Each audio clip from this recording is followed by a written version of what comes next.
तो चलिए यहाँ पर हम इस क्वेश्चन को देखते हैं। यहाँ पर ये क्वेश्चन हमारे सामने है, ये प्रॉफिट एंड लॉस का क्वेश्चन है। इसको हम बहुत ही डिटेल में अच्छे तरीके से हम इसको समझने की कोशिश करेंगे। क्वेश्चन कह रहा है कि Mukesh sold a car for 1,20,000 at 40% loss, for what price should he sell the car to gain 55% profit. यहाँ पर ये हमारा क्वेश्चन है प्रॉफिट एंड लॉस मैथ के चैप्टर से, अर्थमेटिक्स से। अब हम इसे कैसे सोल्व करेंगे, पहले मैं इसकी हिंदी थोड़ी सी बता देता हूँ। ये कहना क्या चाह रहा है क्वेश्चन के अंदर, मुकेश ने एक कार को 1,20,000 में 40% के लॉस पे बेच दिया। For what price should he sell, उसे कितने रुपए में बेचना चाहिए, ताकि वो उसे कितने रुपए में बेचना चाहिए इसे, कि जिससे कि वो 55% का गेन प्राप्त कर सके, मतलब प्रॉफिट प्राप्त कर सके 55%। मतलब उसने पहले ना कार बेची 1,20,000 में, उसे 40% का लॉस हुआ, तो उसे कितने की बेचनी चाहिए, कितनी की बेचनी चाहिए थी या चाहिए कि जिससे कि वो 55% का प्रॉफिट प्राप्त करे, ना कि लॉस। तो इस तरह के क्वेश्चन को सोल्व करने का बहुत ही आसान मेथड है। पहले मैं उस आसान मेथड को बता देता हूँ। सबसे पहले मुझे बताइए, जो 1,20,000 है ये क्या है, सेलिंग प्राइस है। 1,20,000 ये सेलिंग प्राइस है ना कार का। और ये सेलिंग प्राइस कब है, जब उसने कार को 40% लॉस पर बेची है। मतलब 40% का मतलब क्या होता है भाई, 40/100।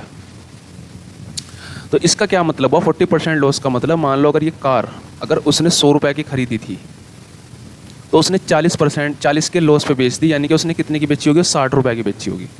जो यहाँ पर ये परसेंटेज लिखी होती है ना, इतने परसेंट लॉस इतने परसेंट प्रॉफिट, तो हम उसे पहले तो ऐसा करके लिख देते हैं।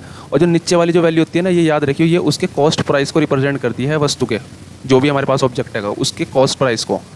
और आपने अगर उसे प्रॉफिट पे बेचा है, लॉस पे बेचा, तो वो ऊपर आ जाता है। तो इसका मतलब क्या हुआ, इसका मतलब ये होगा कि जो 100 रुपये की चीज़ को उसने 40 रुपये यहाँ तो लॉस में बता रहा है, तो यानी कि उसने कितने की बेची होगी, 60 रुपये की बेची होगी।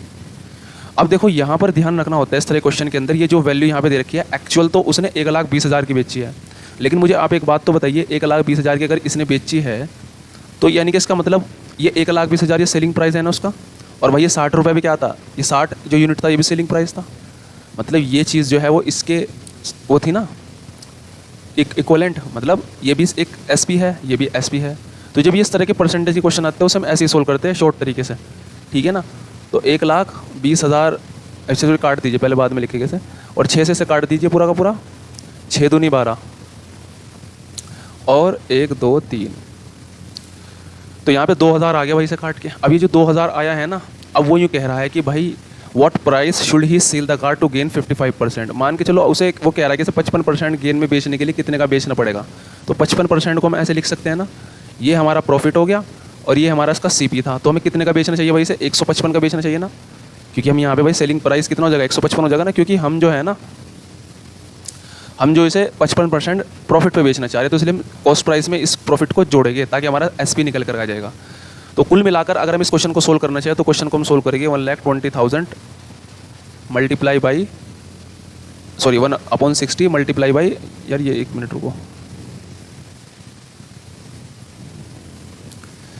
155 यहाँ पे लिख देगा मैं 155। अब आप इसे इससे मल्टीप्लाई कर लीजिएगा और 6 से इसको 6 दूनी 12, 1 2 3 12 2, अब इससे इसकी गुणा कर लीजिए 155 की 2,000 से, 1 2 3 2 पंजे 10, 10 की 0 कैरी 1, 2 पंजे 10 11 का 1 हासिल को 1 2 1 2 3, 3,10,000 यहाँ पे आंसर आ जाएगा आपका।